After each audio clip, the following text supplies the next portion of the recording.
Okay, overall, I thought it was a solid first practice. I know our guys were excited to get out there, just like we've done the last couple of years. We had our younger guys kind of observe. We practiced our older guys for 14 periods, and then younger guys, we really focused a lot of time on those guys. And we think that group has a chance to help us. And we think that group, has a handful of guys that could possibly help us early. Couple updates. Tyler Carr, he graduates Saturday, and he is going to go ahead and pursue, his dream, and he will no longer be with our team. But I will say this about Tyler's time here: he's a wonderful young man. He's brought a lot to, his time here at Auburn.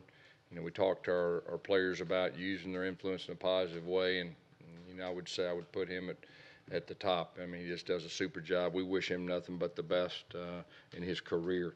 Cord Sandberg, our quarterback that recently just signed with us, his brother's getting married, so he will miss today and tomorrow, and he'll be back for our third practice ready to go. A couple injury updates. Eli Stove and Will Hastings, they're progressing very well. I'm not ready to say, when they return, other than the fact that they're progressing very well. Both of them practiced today on a limited basis. Broderius Ham has a little bit of a knee issue. We feel like he'll have a chance to be back before fall camp. Nick Brahms is still recovering from his injury in the spring. We feel that kind of the same way, that before fall camp he'll have a chance. And then DeQuan Newkirk was limited today too, coming off that Achilles, and hopefully we get him, back after a short period of time. But overall, it was great to be out there with our players again and see our coaches, coaching the guys. Our coaches really brought their A game today. Great energy. And so we're 30 days away. I mean, that's the urgency that's a little bit different than it has been, the last couple years. And so we don't have quite as many practices. So when you have the ones that we have, you gotta make the best of it. So that was kind of our message to our team. Questions? Coach, at SEC Media Days, a lot of your players were talking about wanting to finish, especially on the defensive side of the ball. In the last 2 years, kind of maybe felt like they came up short in the final couple of games.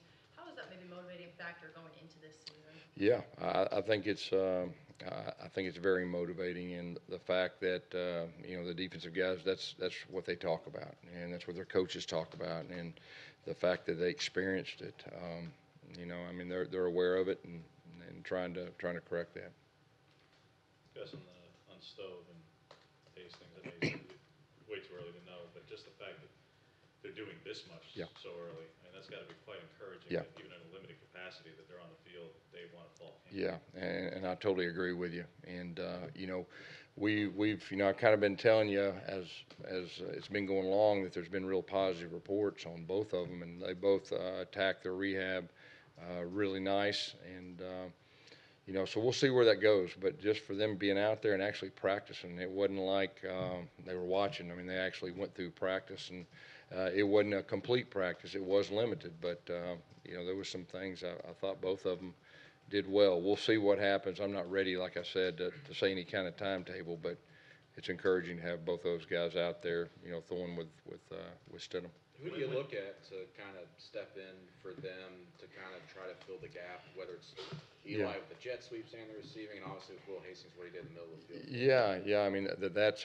that's one thing that the offensive staff, is really wanting to see who steps up, and those are two big time players for us last year. I mean, big play guys, and not to have those guys, I mean that's concerning. But at the same time, this fall camp, to be able to have guys to do what they did, we'll have that plan. Hopefully, we'll figure out that sooner rather than later. But I know that Coach Lindsey and his offensive staff is working hard, this whole fall camp to solve that. Who else is going to play at that three spot? But you had Devin at the two with Ryan. Who's going to be in that three spot beyond Griffin? We're going to move some people around. Cody's got a plan, and he'll probably have a couple young guys. Well, I'm not ready to say.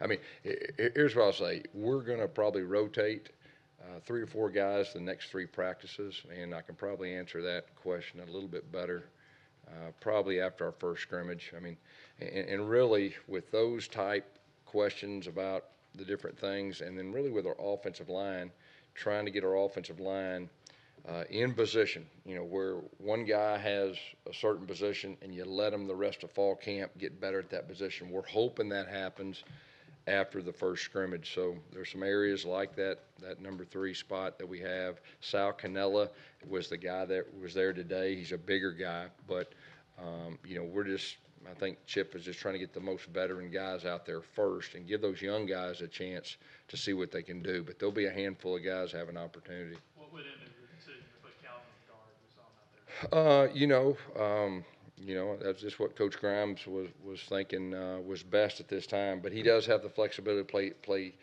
tackle too, and we've done that in the past. You think Braden Smith? I mean, he could play guard or he could play tackle, and so that's not kind of set in stone. But I think Calvin enjoys that, and I think he's looking forward to competing for playing time at that position. Did Mike Horton take any snaps at center today? In CQ he did, but not in team. Well, in quarterback center exchange, pre-practice. I think y'all were out there, I think, during that part of it. How's he look with snapping the ball? Do you feel comfortable with him? Yeah. If you need him? Yeah, and he's the last couple of years, the guards, you always kind of double train them and snapping all that. But as far as team reps and all that, he's not been a part of that. Try that out in the scrimmages and everything? It's possible. I know that's one of the things they've talked about, but that's I'll keep you updated if that does happen. When you say Tyler Carr's going to pursue his dream, do you mean he's going to seek a grad transfer opportunity? Or? No. He's going to, I think it was supply management, chain management. He is going to move forward with that. I think there was an internship that he really just couldn't pass up. And but he has been a wonderful teammate. He has been a joy to coach, really one of my favorites. So we wish him nothing but the best, and we're rooting for him. He'll be very successful in life. Guys, can you talk about what you guys would like to get accomplished before you put pads on? Right now, anytime these first 2 practices, when you don't have pads on, it's more of the little things. The little things as far as approach to practice, intensity, body language, coaches really straining them and just learning how to practice. And it's not so much about the plays in these first 2 practices, it's more about the approach. And then once we get in pads, day 3, then you start kind of getting into the good stuff and the plays, and the evaluation mode in pads obviously is completely different than the first 2 days in helmets. And then, from a young guys, I mean, we got some pretty good information today as coaches for the young guys, just like first time for us to really see them out there doing their thing. But, we got some good information from the young guys, but really until we get in pads day 3 for the older guys, it's kind of hard to say, who really is taking that next step. When will that first scrimmage be, guys? I believe it's practice 6, I believe. We're going to go 5 practice, take a day off, and then have a scrimmage that How's next your day. Australian punter doing so far? What's that? Your Australian punter, did you see him today? Yeah, he punted one real far. I don't know, it was like real far, but yeah. Well, I'm not ready to make a comment. I have to go in there and we'll see his height and his distance and how it matches up. But he kicked one about 70 yards, I think. Does the football turn the opposite way when he kicks it? There wasn't very many spirals. Okay, but it went a long way. How does Jarrett, going into this season, how have you kind of seen him develop as the leader that you wanted him to be, just more comfortable? It seems like he's just energy all the time with the guys. Yeah, and it's the fact that he really didn't go through spring other than 7-on-7s, all that, and out there for it felt very comfortable. He knows the offense inside and out, and he knows the adjustments, and it just feels different than it did last year, because there was still a learning curve, and so I think he's in a good spot, going into this season. Let's talk about Colby Fuqua. I know he was maybe kind of expecting to play safety, but he's at receiver. Yeah. What are you expecting out of him, and what do you see? Yeah. He's got a really good attitude, and he's a big athletic guy, and so he was out there today and running around and I think he did some good stuff. But yeah, when we recruited him, we really felt like he could do both, which sometimes, a handful of guys can, and just felt like, a little more depth at receiver, but he's comfortable doing both. Any thoughts just in the interim here of moving anybody else at receiver if you need to, even Noah, for example? No, we're pretty, Noah could play some offense, okay? I'll just say that. But the way everything's kind of unfolding, I mean, he's really excelling at corner. But he's capable of playing both ways. I did say that in the spring, and I'll say that again. But with that being said, he's progressing at a very fast rate on defense. What led to the decision to sign Cord Sandberg, and how do you expect him to fit? Cord is a guy that when I was a coordinator, I recruited when I was here, and I think we offered him when he was a sophomore when we were recruiting a running back from his school, and came to camp, just really caught my eye. And so I go to Arkansas State, and he signed with Mississippi State. And so just being aware of him, we had a relationship before, and he was considering not playing professional baseball, and he's a really good quarterback. And so chance to get a guy like that, he's a veteran guy, which I think is always good for quarterback rooms and everything. But he hadn't played in a long time, but he's a really smart kid, and he was a very, very good high school quarterback. How do you reevaluate and set expectations for a guy that's been out of the sport for so long? The fact that he's an older guy, and it'll probably be a little bit of a learning curve. He knows that, but the fact he was a professional, and he's got a different approach than a high school guy coming in. So we'll see what happens. He's got a great attitude. He's ready to compete. I know we're excited to see what he can do, but it's hard for me to sit here right now and predict how quick his progression will be. But he's a guy that can really throw it. He can really run, and he's a smart guy. Yes, on Broderius, is that any issue, just the lingering thing from A-Day, the injury? There is some lingering issues. It is nothing what I would say is serious, but it's been kind of nagging.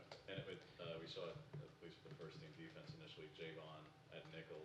We had not seen him that high on the depth chart before. Was that just a momentary thing as he rotated the first team? Yeah, I think there was some rotation going on, but he is a guy that I know Coach Steele's brought up to me numerous times, in the spring and summer and everything with that.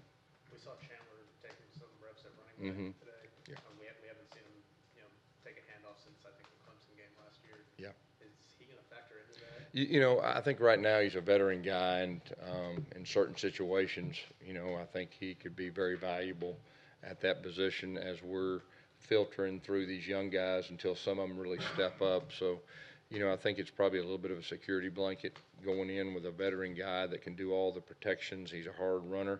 And, him and Petway one spring, I guess 3 springs ago, that they both played tailback. And so he has experience. And I feel like you could see him do both this year with his traditional H-back, and he could play some tailback too. Could you sense maybe a little extra motivation off season for a team that you came that close to making the playoffs, Yeah. and then it's disappointing? Yeah, there's no doubt. I mean, it's been a pretty motivating off season the whole time, and the fact that we do have a lot of leaders back, and they've kept that in front of their teammates and our coaches. How we felt about being that close, and the disappointment and all that goes with it, but. It's a new year. I do know that our coaches and our teams are very excited and looking forward to the challenge. I've said it before, we got the toughest schedule in college football. We road games, some really tough road games, and the first game we're playing the number 6 team in the country, and they may be, one of the most complete teams that we play the whole year, if not the most complete team. I mean, they're really good on offense, they're really good on defense. Their coach is exceptional, and so it'll be a good measure and stick of where we're at. What stands out to you about those freshman receivers, Gus? What's that? What stands out to you about the freshman receivers? What stands out to me about the freshman receivers is they're all talented. I mean, they're talented. They can run, they can catch, they have some length. So that's the first thing that I would say, when you ask me that question, is they're talented. Harold Joyner was another guy whose position was sort of up in the air. I saw him with Who's that? Harold Joyner. Yeah. He was with the receivers and tight ends while we were out there today. Where do you see him factoring in? Yeah, you know, I had a player named Charles Clay a few years back at Tulsa that was very similar, size-wise, ability-wise, really played the same position in high school, that settled into that position. And so it's a pretty versatile position that could carry the ball, you know, could throw some quick things, but he has the ability to stretch the field, and he's a big body, you know, so we'll see what happens. Gus, back to Chandler again. Yeah. Does he think like a tailback? I guess that's the right word, run like a tailback? Yes, there's no doubt he does. And, you know, we learned that 2 or 3 springs ago when we moved him and Petway, you know, from H-back to tailback. And, you know, I think in the spring game he ran a power for about 60 yards. And, you know, he knows the path. He's got really good instincts. And, you know, in high school they ran the single wing and they direct snapped it to him. So he's real good with the gap game, the power, the counter, and the things that go off of it. Got one more here? Two just quick questions. Just how relaxing is it for you as an offensive coach to have Deshaun Davis on that side of the ball, a guy who, you know, they trust to help him on that side, especially Kevin Steele really likes him. Yeah, you know, Deshaun Davis has been around here a long time, and you know, he's like a coach on the field. I know he gives the offensive coaches fits. He calls out the plays. He knows what's going on. He just knows everything as far as that goes. And that's the way he is in the season too. And just really not just defensive leader. He's one of our team leaders. And when after practice I came back in, I saw Trey Williams. What, if anything, can you tell us about the role that he's going to play here in Auburn over the next season or so? You talking about Trey Williams, our linebacker? Yeah. Yeah. So Trey is going to help us in a capacity. You know, he had surgery, and then he's going to go to the NFL next year. And there's no doubt. You know, I think he would have had a great chance of making it this year, but he had an injury, got DQ'd, and then had surgery. So he's going to help us in a recruiting role, and he'll do a super job. But I really expect him to be in the NFL next year. Great. Thank you all.